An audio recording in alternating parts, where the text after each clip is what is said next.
আলহামদুলিল্লাহি রাব্বিল আলামিন ওয়াসসালাতু ওয়াসসালামু আলা রাসূলিহিল কারীম ওয়া আলা আলিহি ওয়া সাহবিহি ওয়া মান তাবি'আহুম বিইহসানি ইলা ইয়াউমিদ্দিন। আম্মা বাদ। সম্মানিত দর্শক শ্রোতা, আসসালামু আলাইকুম ওয়া রাহমাতুল্লাহি ওয়া বারাকাতুহু। আজ আমি আপনাদের সামনে আলোচনা করব এই রমজান মাসে 4টি কাজ করা অতি জরুরি। সম্মানিত দর্শক শ্রোতা, হাদিস শরীফের মধ্যে রাসূল কারীম সাল্লাল্লাহু আলাইহি ওয়াসাল্লাম ইরশাদ করেছেন, ওয়া মান খাফফাফা আন মামলুকিহি ফিহি গফারাল্লাহু লাহু ওয়া আ'তাকাহু মিনান নার।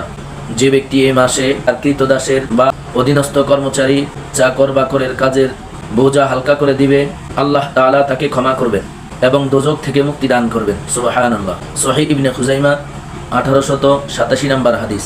অন্য হাদিসে রাসূল কারীম সাল্লাল্লাহু আলাইহি ওয়াসাল্লাম বলেন, তোমরা এই মাসে 4টি কাজ বেশি বেশি করে করবে। 2টি এমন যা দ্বারা তোমরা তোমাদের প্রভুর সন্তুষ্টি অর্জন করবে, এবং 2টি কাজ এমন যা ছাড়া তোমাদের কোনো উপায় নেই।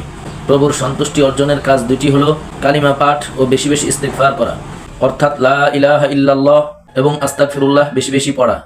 আর যে 2টি ব্যতীত তোমাদের কোনো উপায় নেই তা হলো আল্লাহ তাআলার কাছে জান্নাত চাওয়া, জাহান্নাম থেকে মুক্তি চাওয়া, অর্থাৎ আল্লাহুম্মা ইন্না নাসআলুকাল জান্নাতা ওয়া নাউযু বিকা মিনান নার। এই দোয়া পাঠ করা। তবে যদি আমরা রমজান মাসকে কাটাতে পারি তাহলে আমরা আল্লাহ তাআলার কাছে নাজাত পাবো। তিনি আমাদের সমূহ ক্ষমা করে দিবেন এবং এই জান্নাতকে আমাদের জন্য সুসজ্জিত করেছেন, এই জান্নাত প্রাপ্ত হব আমরা ইনশাআল্লাহ।